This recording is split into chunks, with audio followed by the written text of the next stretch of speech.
monter encore. Didi Dipouma, l'homme à 4 saisons. Vraiment, je vous dis sincèrement merci. Nabil Nosobebo, la Dabiso, laissez-moi le temps de remercier Christian Touré à la réalisation et Naba Dekonyoso, le DT, Mavula, Zawana. Bien, en tout cas, tu peux signer un beau tébé, l'équimien, Boboto, Bozala, au Katia Bota Abino. Même si les choses continuent, Jeune et les mots, Yamboka. Événement Moko Yamonen, dans la République démocratique du Congo.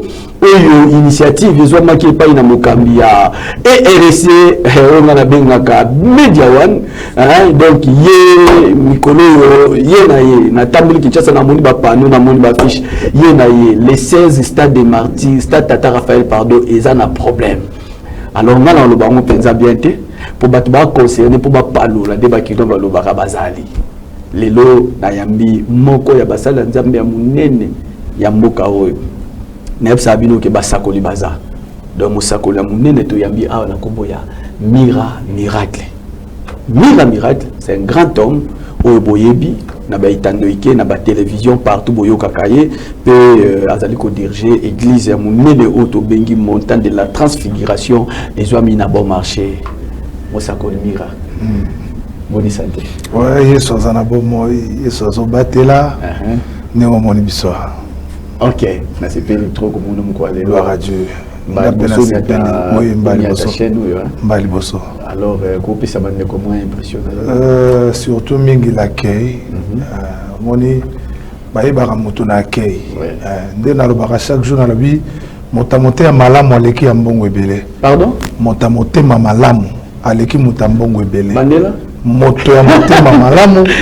Ah, voilà, ça c'est vraiment c'est fantastique. Hein? C'est fantastique. Moto ya motema malamu aleki moto ya mbongo ebele. Ebele. Au moins na vie faut senga nzamba tindelo bata mbongo te me mitema malamu. Netio.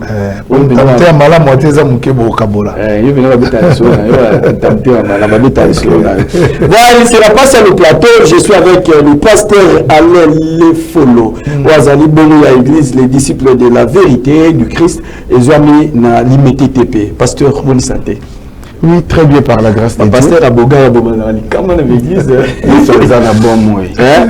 Pasteur Aboga Abomanali, comment l'église bon, ce que Talimingi, la plupart abattunio sont Zamba Benga Bango. Au moins, ils étaient beaux de figure. C'est vrai. David, Joseph, Daniel, ils étaient beaux de figure. Allez, les follow. Allez, les follow. Merci. Beaux de figure. Merci. Voilà, nous allons entamer notre émission. Papa Mira Miracle. Événement à les 16. Tout qui est dans le mot, tout le monde va l'utiliser. Tout le l'utiliser parce que Yoza Nakata et RSC. Yoza Penepena Mokonzi. Besoin de faire la Mokonzi, je suis en train de parler de Nemawan, le numéro 1, il y a ERC Bobo Kamba, Israël. Alors, code, il y a 242. Pourquoi vous avez utilisé le code 243, pardon? Ok, merci beaucoup, mon pasteur. Code Wana, Ezaka Kassine, eux ont représenté Mboka Mobimba, notre nation, notre pays. En dehors, Wana, Ezelo Msoute. Surtout 00244. Déjà, tu as mis la vision, tu as un surtout 00200, sur combien 40. Comme les événements, ils ont concerné Bisso, il y en a un moment où tu as code Yambo Canabiso. Donc, pour la collection, ils ont événement Moko, ils ont.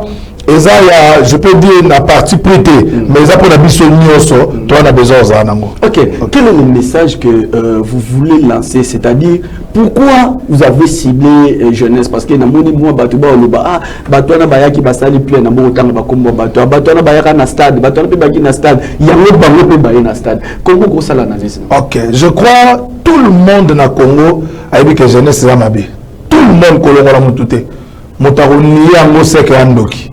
Preuve to moni bakanya makasese to moni bakinapi nyonso to moni yango ba même ba sala ba événement na nyonso eza jeunesse et son que sous na raba sport ba même baza ba sportif les a toujours jeunesse. Alors jeunesse eza âge oyo Satan atango miso na nzambe pe atango miso, mais to constater que diable c'est comme si a détourné jeunesse tamoulaye de te récupérer jeunesse et zo à la bonne voie. Voilà.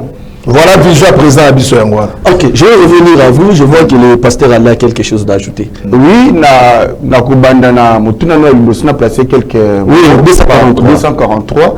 Surtout pour les détracteurs, on va déformer. D'abord, tu as dit que 243 est un préfixe. Alors quand on parle du Congo, on voit 243 comme préfixe. Et c'est pour dire aussi que c'est un événement où est concerné sans discrimination. Il y a l'opposition, il y a la société civile, il y a la pouvoir. Il y a nous parlons ici du Congo. Nous parlons de la jeunesse du Congo.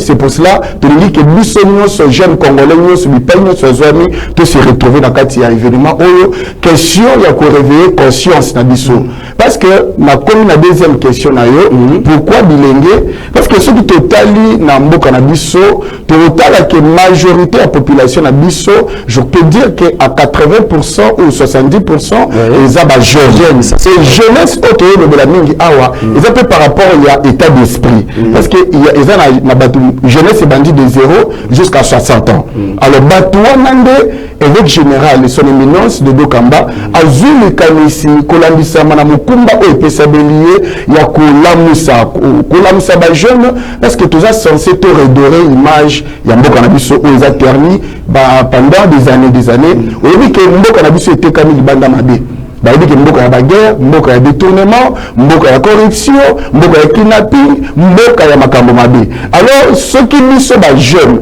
télémité pour tomber cette image à mboka na biso au moment que même pour l'investisseur baya et aux la passe pour bapaya baya et aux la passe et pour mboka na biso tombama et aux la passe c'est alors que na sima il y a son éminence les primats de l'église du réveil du Congo biso nyonso ba jeune to sangana pour to lengwa na bati valeur pour to redorer image ya mboka. Merci le pasteur. Là je vais revenir tantôt nazo le pas le prophète nous a miraculé. Prophète, par rapport il y a les temps, les gens sont en train de se poser beaucoup de questions. Ils ont dit Azala qui voit Pikalawana pour aller organiser et locaux. Ils ont raté parce que tous ceux qui n'ont pas alors bah tout le monde n'a pas compte ça d'une manière politique.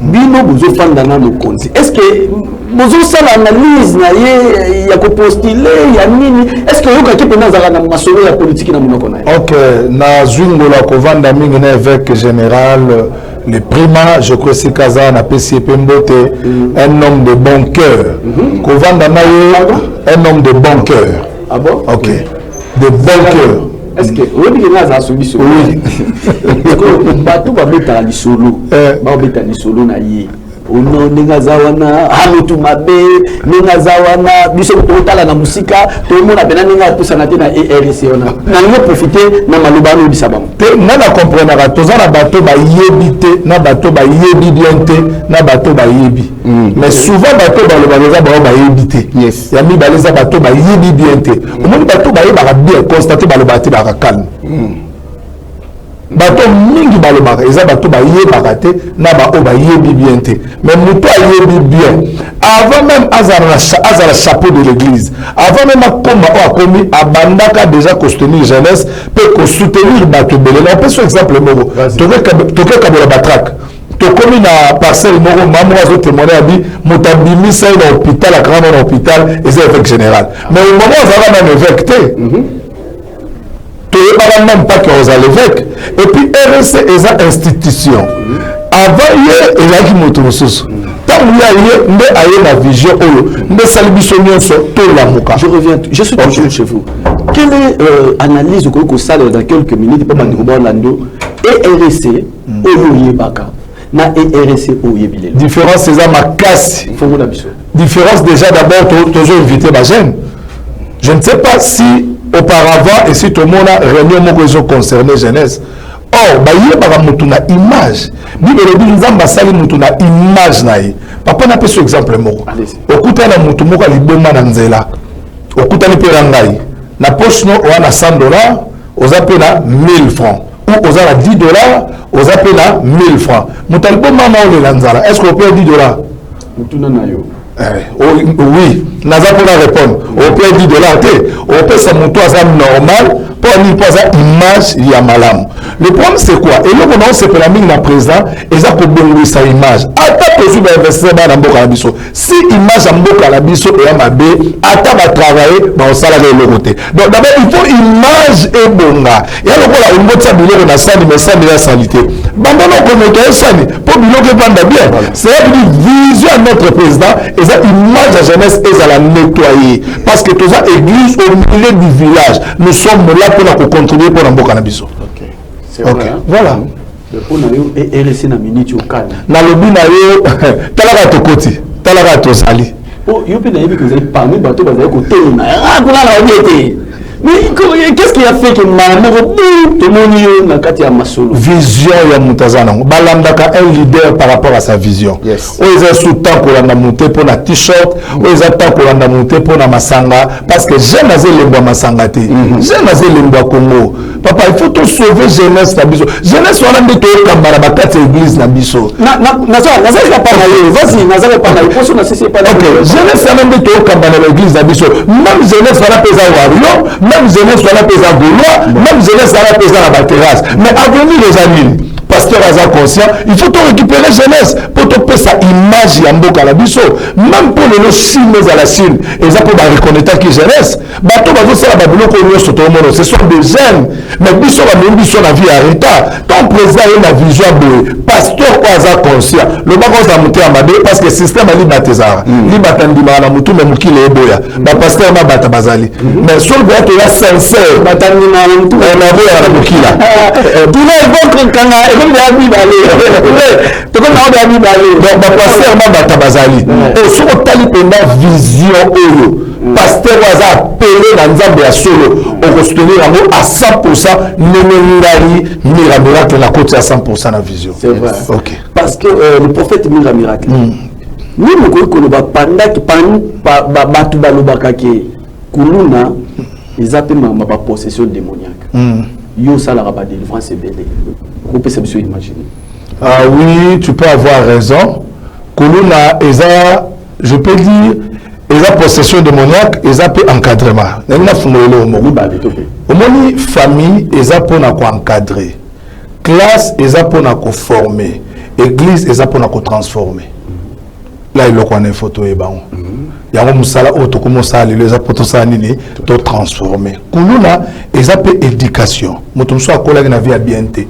Tout ça qui banditisme était tout ça va débattre plutôt mais à quoi la vie a bien été il y a la soit botama papa zate soit comme dans la nzela à mon place à quoi ça sortir était piste naïe et ils allaient ça ma bé pas bon on est liboso il y a mis balé toi africain tu dis la réalité bassa na biso parce que la réalité dans l'homme c'est le sang alors il y a un moment église les télémi la conscience nyoso il y a qu'on sauver image parce que la Bible dit rien n'est impossible à dire il y a un moment on la koloba tout soutenir notre président Dodo Kamba les primas par rapport à la vision aux pour la jeunesse na osengala tous les pasteurs nazo bandela tous les pasteurs ils ont intérêt à l'église. Oh, la chef face à la Moussali. Totinda bana na biso le 16. Totinda baleki na biso le 16. Totinda ba famille na biso le 16. En dehors nzambe o lekezate. Le 16, mesdames et messieurs, nous avons un événement moko. Le 16, nous avons un événement moko. Événement nous avons stade Tata Raphaël Febukana. C'est-à-dire, au yeboye, au tout anamutu. Au tout aobate awa na obimandeni. Parce que là on dit ma onction que wana. Amen. Là on dit ma pona nini. Tout le monde c'est là image à stade ya Tata Raphaël évêque général à Salaki tout na ba pasteur nous voilà.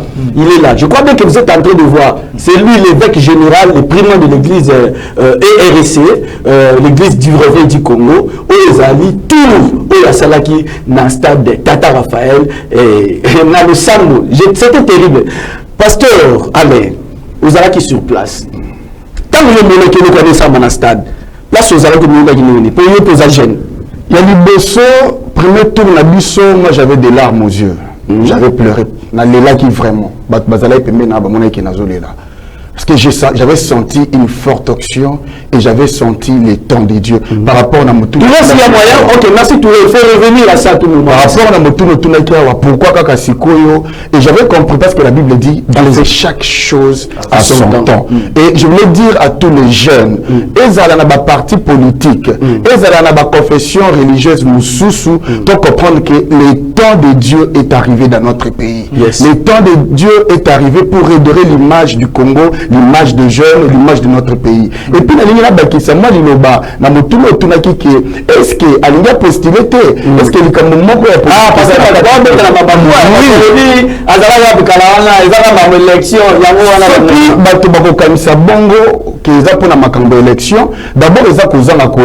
parce que l'évêque, son éminence, l'évêque général, le premier de l'église du réveil, il est aussi image, premier citoyen de la société civile pour le moment, parce qu'il dirige toutes les confessions religieuses, c'est lui le président. C'est lui qui est l'interface de l'église et l'État. Alors, dans son rôle comme église, il y a que l'église est dans mon combat, il y a quoi encadrer, il y a quoi orienter, il y a quoi éduquer. C'est dans ce rôle-là où l'église est dans quoi éduquer, il y a quoi encadrer. Et son éminence, l'évêque général, a eu responsabilité. On a qui a éduquer les jeunes, a orienter les jeunes, a former les jeunes pour comprendre que tant le coquille, nous sommes les jeunes tous en combat dans ma boko. Pour ce qui est total, il y a la vision à tata mokozi école. Son excellence, Fatih Béton. On comprend que dans la vision, ils ont fait ça accent na ba jeune. Nous sommes toujours dans le moment où nous avons le premier ministre jeune. Nous avons le ministre jeune, nous avons le PCA, le PDG jeune. C'est-à-dire, nous sommes des jeunes pour comprendre. Pour comprendre qu'il est temps maintenant, nous sommes tous à la réveiller. Au moment où il y a la pire petit VT, même la partie. Il y a que le vieux n'a pas zali, mais le vieux aussi aux postes. C'est pour cela le 16 septembre, samedi à 9h, tous les jeunes et bénis parce que nous aurons des temps de prière. Nous aurons temps à prier parce que on comprend que nous besoin de Kanambo Kanabiso, il y a aussi l'influence spirituelle Nassima. Il y a moi c'est Nabiso que Sambela et nous aurons le temps de louange et adoration avec des serviteurs de Dieu comme Kaïs Blou. Nous avons déjà dans le carnaval jeudi Oyo et puis nous avons Manassé Soukaina, il sera avec nous. Nous avons Isaac Bola, nous avons Maman Nabiso Elis et puis femme Tamar, nous avons Bango pour te louer Nzambe Bajel Banga Ndule Banga Kobina, te louer Nzambe Nassima, il y a un message Oyo, son éminence évêque général et le premier de l'église du réveil Azanango pour la Bajel. Je crois que tu vas compter Biso sur le même moko, mais tu vas demander mon vote parce que tu vas demander. Ah, ça c'est intéressant. Révolutionner. C'est ça, c'est intéressant. Tu vas compter Biso sur le même moko, mais tu vas demander Biso sur le même moko parce que ça c'est intéressant. Oui, et donc que ça événement, on a des événements sous les cas c'est la spiritualité. Parce que na mona mutu bolimbi sanga ye na stade akilotala amibengi goloa ake asombi polo afuti transport akei après azui na yeye moi madame tazonga na sima toki mazui rien mais ça au moins quand quelqu'un va entrer sa sortie et la personne ne restera pas la même elle ne restera pas la même parce que il y a quelque chose va s'ajouter dans sa vie et surtout la spiritualité et la Bible. Invité pour l'intérêt. Na événement où ba jeune ici ba jeune ya couleur nini ezaka ba jeune na l'église oh bozo bagara jeunesse non to bengi c'est plutôt tendance nyos na ba o to benga bande ko na biso ba goloa na ba o to benga bande ko na biso ba warrior na ba na wewa na ba étudiant j'avais dit des sapeurs ba sapeurs même les sapeurs oh na le kiss nzora Aza invité, oh non, Kindingu, Kindingu, Aza invité, donc Mambas, Narikas,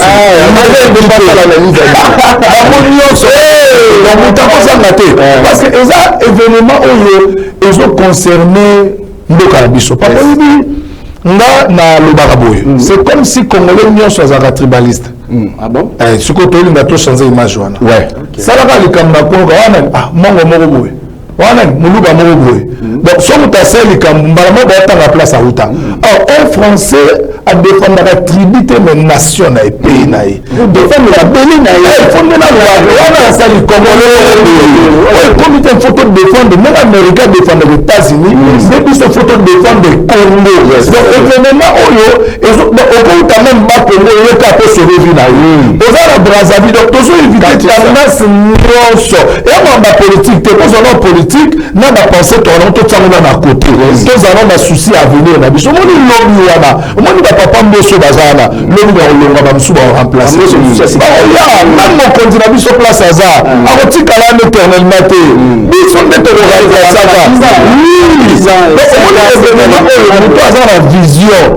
Donc, ça n'a rien à voir avec la politique. Donc, ils ont concerné la vie d'Abisso. Parce que, ça a avantage à la famille, ça a avantage à l'église, ça a avantage à la parti politique. Donc, il y a invité tout le monde dans un événement. Tout le monde, le 16 septembre, c'est gratuit. Ok. Maintenant, pasteur, prophète Mira, on dit que le stade de Tata Raphaël Babongi, c'est très bien. Très bien. Pour ma coco, tu as comme un problème. Ok. Quand les alars des canaillots, les loups apportent ça entrée. Comment vous allez la moukola les 16? Donc il y a quelque chose, il faut que Batouba Tikala tout le temps on a commis le stade na coco, tu n'as pas de problème. Non, d'abord, sécurité, ça vraiment assuré. Et ça, la condition, mon côté, ils sont 1000 fois, 2000 fois ma carotte. Même sans ma carotte, tout le monde a l'obligation de assister. Sécurité est assurée. Nous sommes bien organisés pour la côté de la assiette. Nous sommes bakalate. Oui, comme ambassadeur. Nous sommes maïs. Nous sommes en train de la mondiale. Nous sommes en train de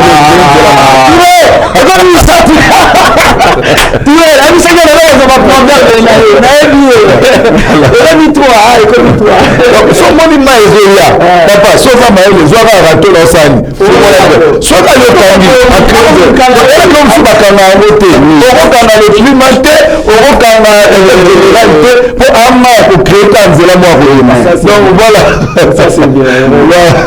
Donc tous les baquets, nous collaborons sécurité assuré, très assuré. Maman Boazana Mboudi. Il y a Mikolo Mpia Keza. Côté de Sam de la dollar P. À la transport à la T. Est-ce que vous avez prévu? Nous avons prévu. Alors, Babis Nabiso Nyonso Yamboudi Ezali, Yakinkole Ezali. Imaginez-vous que tu as kota Nino, Mokone, Yokuto Tanimboudi, plateau, tu as Kimpo, tu as plateau. Parce que plateau, Kimpo déjà, pour la faciliter, bateau, bazar, ici, Kabala. Donc, côté transport, bateau, c'est dérangé. Je crois que les sous avant samedi, pour la couper, ça va. Itinéraire au babi c'est gros là même bateau misika ba se déranger té au moins bateau bazara viola ami yeli na mbele et là ba ça bateau un peu bazara tu rappelles la besoin là bas nous tous ça ba pour le calipambo pour batambo la groupe mais bateau va prime route comme cadre donc batambo la groupe bateau va prime route pour la bateau va pas cher bazar bon cher bazar era msusu na makambo abineti bien tout ça il faut la mikendela nanga on a besoin de bango mais sauf que on est bien organisé pour la reconnaissance à bis partout et autant pour la ville à Kinshasa Mobimba on a allé pour la retour ils ont allé na retour na bango et puis plus grave na maya rumele ko zangate c'est quoi c'est zangate maya ta ezali parce que tout comme dans la saison de pluie saison de pluie donc moi maya ezali. OK. Mesdames et messieurs, je crois bien que vous Landa Bisso aux Congo France Télévision et puis nous sabino qui ngana journaliste et investigation dans le domaine église. So moni na côté de Cameroun na biso ko simba. Et après émission, après événement, tous on a un plateau où on a prophète Miracle. OK. Pour moi, on a une caméra sur place. OK. Na ozubabino ba image même sabino moni malobrazali ba mais bota la réalité. Tout après ça tu ozonga awa prophète. Ozonga avant tout événement na ozonga na plateau. Alors Christian surtout dans langage moko bongi c'est là qu'il a déjà interview à Mokondi il y a ERC donc avec général Dodo Kamba na stade Tata Raphaël hier donc c'était hier tous ala ki wana tous qui bilili na kanisi pour interview na ezana moka 1 minute na zo ki tamuki pour azaki déjà pressé après maloba ya pasteur Alain de tokoko ya élément wana pasteur Alain obi que le jeunesse congolaise ezana moins problème problème un problème avec Kiri. On les canaux côté mobo biso Kiri États-Unis. On les cabo biso Kiri nan. C'est que lié aux agents et puis au fandi na limité au limité au ba quartier nyoso ya ville professeur Kinshasa. Dans la caméra. Message nous ko lancer na ba jeune wana par rapport à l'événement les 16. Na lingi na ebisa ba jeune nyoso que jeune elembo ya mboka, c'est d'abord question de mettre tous les jeunes ensemble.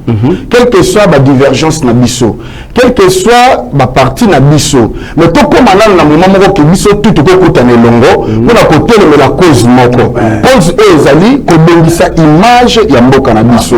Moto na moto pa ya zami ekiri songolo pakala, parti politique songolo, confesseur religieux songolo. Mais tout comme on a biso no stolo ba moko, que na minute oyo to bengisa image ya mboka na biso. Pour ceux qui mboka na biso image na ngoza malamu, biso pe na ba parti to na bekiri sika to kozala bien et to marcher ensemble. Tant le coquille, yango na bengi ba jeune nyonso, ba ekiri nyonso ya kini, bi pa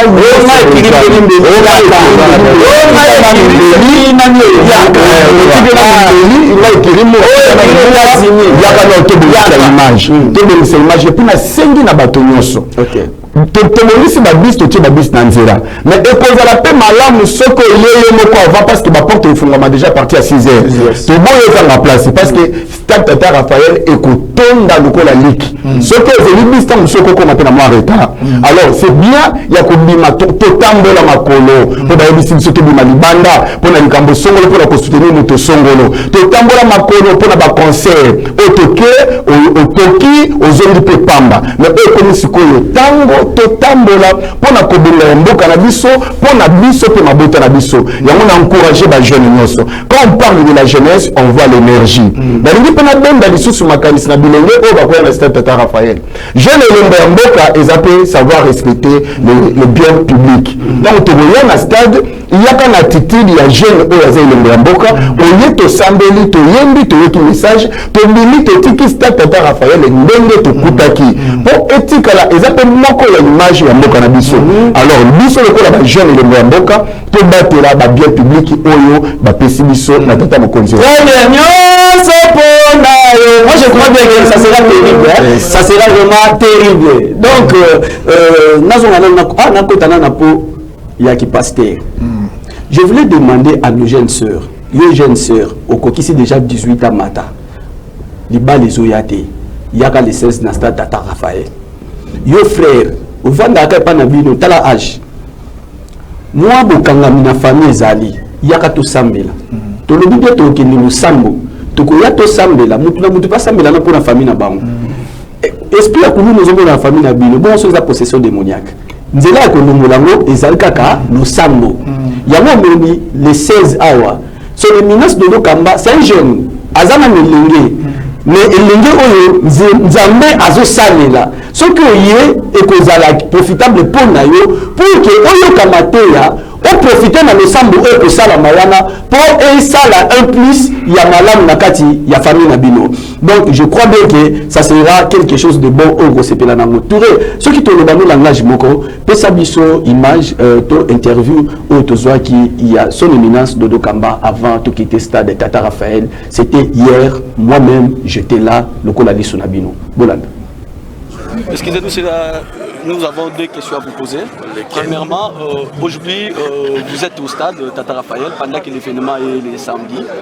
Qu'est-ce que vous venez... Nous sommes venus pour prendre possession du terrain et du pays en même temps. Voilà. Et quel est votre état d'esprit par rapport au samedi des 16 ? Très haut. Très haut, stressé. Il est très haut, mais c'est normal. C'est vrai qu'il y a le poids et le fardeau qui pèsent, mais dans l'entretemps, on n'est pas stressé. Nous croyons en l'œuvre de Dieu, nous croyons en l'œuvre de la croix, manifester. Vous croyez qu'avec votre communication auprès de tous vos pasteurs de RSC, les choses vont marcher normalement? Je crois beaucoup aux pasteurs, je crois au serviteur de Dieu. Particulièrement pour la jeunesse, quel est le message? Jeune face à l'élément. 243. Plus de 143. On identifiera le pays par un jeune qui fait la différence. Merci. Oui, mais nous, c'est quand même tellement trop positif. On a tout mon avis, on a stressé, non, stressé, non. à stresser. Parce qu'on a tali na vie assurance à boy. Il y en a aussi un pasteur nous sur ERC. Oh ya routine de la biso bana na été. Oh il pas goyate. Boli bisanga na le biloko mo c'est que ba local. C'est que ministère na ope moyen que le musika nous a été.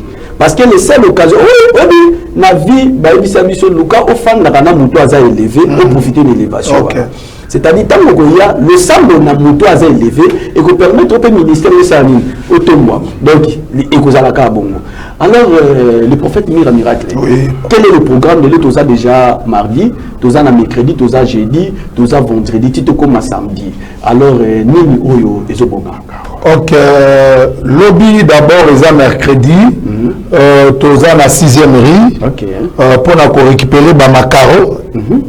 Normalement ba macaro yaki mais l'eau ezaki muke babazaki tellement aussi là qui alors to sengi na ba passion o bazui na ba o bazui te lobby to okutana bango na 8h30 na 6e rue pour ba récupérer ba makaro na sepela na moni ba pasteur ba wele la makaro tala na image wana pesa na image wana na moni ba pasteur ba wele la ba makaro moi même j'avais vu ça c'est que lobby ba pasteur ba ya na 6e ba o bazoki ba makaro te pour na o bazwa makaro parce que ebele bazui te tala na mona zwa kité tellement tout le monde tout servi no bateau baza musika bazwa mais malheureusement bata musika pe mususu bazwi kate donc lobby na 8h30 tozana pour na ripe ba makaro et les aider toi na carnaval pour na koyamba notre frère auto invité KS Bloom alors tu rejoins à partir à l'aéroport tu rejoins na yo tu sala carnaval kotambola pour na ko présenter la mission bateau ko annoncer la mission bateau parce qu'aza invité d'honneur auto yambi pour l'activité oyo donc voilà programme la biso yango le carnaval jeudi le carnaval jeune peu à quoi oui la voiture tes la bus ça va suite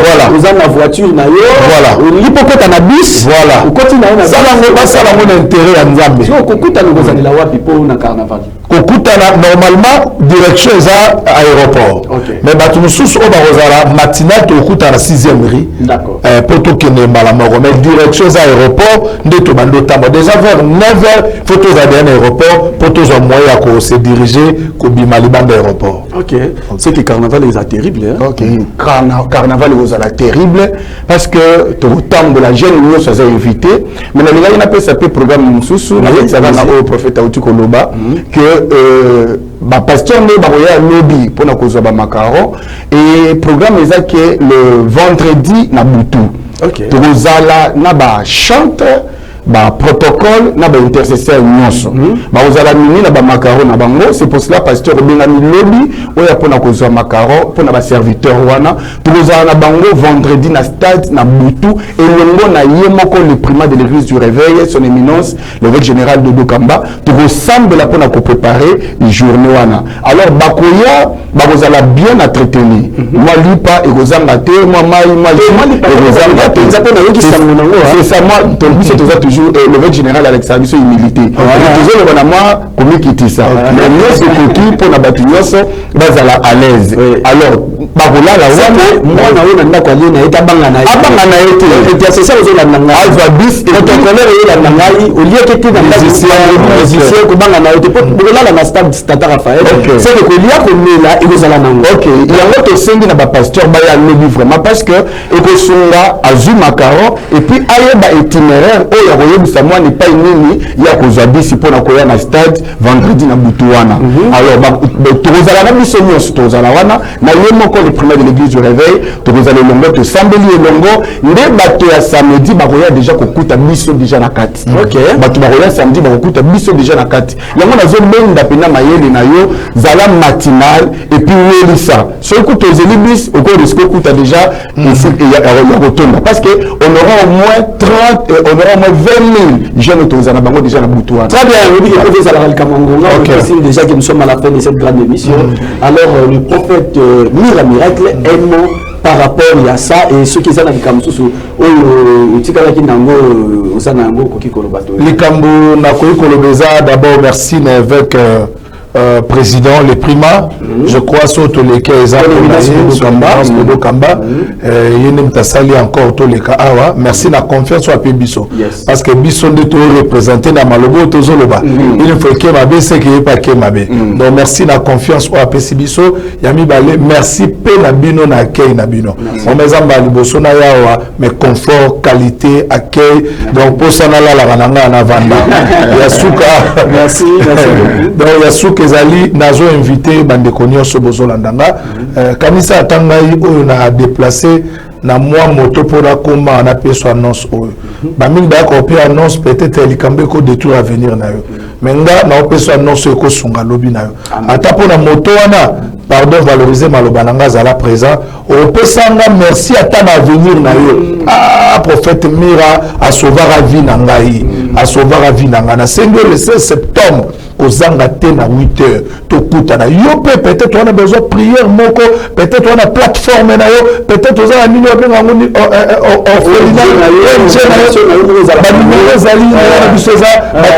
on communiquer biso ba bino place bo attends l'église du réveil mais on a plateforme dirigeaka association numéro dirigeaka OK on compte à contact parce que on peut ça numéro prophète lui va faire ça numéro na compte à contact ils ont de s'organiser pour que ce soit un transport pour on ne pas voilà pour que bon sur place à Malamu pour que yamba lokola mon père biso vraiment tous ça m'a beaucoup pour le pour sauver notre pays pour la sauver notre jeunesse de lobby Mboka voilà notre invitation. OK est-ce que bateau ko benga yo na numéro nini numéro na plus 243 auto code plus 243 89 code Mboka 89 81 47 344 plus 243 89 81 47 344 na WhatsApp appel normal. Pasteur Alain, un mot à 1 minute, qu'est-ce que vous pouvez dire par rapport à notre mission? Oui, je veux dire d'abord merci à son éminence l'évêque général Dodo Kamba et sans oublier la grande dame, parce que dit derrière grand monsieur il y a une grande dame. Nous avons notre maman Dorcas qui est elle aussi pasteur. Il y a son excellence, son éminence, l'évêque général de Dokamba, a fait que Makamu Onyoso et le Kamalam. Merci à officiel Nyoso, le principal, et Mokonzamboka la ville, David Kalouki, 48 heures, effectivement, et l'équipe Mobimba Oyo Baza, Zinga, il y a son éminence, l'évêque général, pour organiser évidemment Oyo. Kasi, na bossana qui est comme pour expliquer aux jeunes. Jeunes, Nyoso a une ambition politique, a postuler, na place Nyoso, bon, il y a, parce qu'on aura le temps aussi de présenter nos jeunes candidats. Bon, nous sommes comme jeunes, les Mbamboka, tout on a baoui à mission. Et le parlement, on a écouté à jeunes, les Mbamboka, les jeunes, eux, batia, bantivaleur, pending, côté la corruption, la détournement, mais ils sont venus pour servir le pays afin que l'image de notre pays soit redorée. Très bien, merci beaucoup. Moi-même, sincèrement, je tiens à vous féliciter par rapport à l'émission et je dis un grand merci au prophète Miramirat, qui a pied levé, le ministre qui est exposé à la en tout cas c'est le nom des paroles. Merci beaucoup. Merci que vous avez pour nous sa merci à mon pasteur Alain. Je vous en prie. Vraiment merci. Aux jeunes, nous en avons idée. Donc les jeunes ont aidé tout le Kalamboka. Zambaba Telavino. Alors nous sommes à la fin, mesdames et messieurs. Ngai na lingina féliciter Mutumoko. Na pesi bambo ebele kotazali. On a bien Didi Pouma, un homme fort dans les DG. Mon DG à moi, azala toujours awa. Na baike na cham tozoaye tokotiki na makasi parce que yende mukola mukonzi ya cham. Donc il est vraiment parlement. On a parlement mbalo tokopicoler tokozongisi wana tokochaye nanko pour nani parce que ce sont des jeunes au bazo di bakopé ça ba jeune misala. Donc dans la chaîne tozali ceux qui y étaient vraiment merci à vous mon DG et merci na bandeko no sobalaki na réalisation Christian Touré merci na équipe Mobimba na nina sukisa na adage oyo bayebisa kanga boy pa ya mukolo moko balobiso ozotambola na papa penebale omoni papa tio likola lipeka komandula kise musapite papa tala mai papa samona ki mai yango azuyo lengi tio likolo ya lipeka donc bilenge ya Congo son éminence Dodo Kamba samona ki bali yango azubino aotia bino kola tieso kusapite ke tala mai te tika kati sa yo balé bonza la sauver mais soko mitiko koti na mai omeli mai wana za sous problème na été yango le 16 kozanga te yaka et kozala malam déjà jeudi carnaval les ali to kozala wana pe le 16 stade Tata Raphaël en tout cas sardine atikala un espace mais exécuteur a un espace était donc chaka etondaka à mesure la boîte botika malam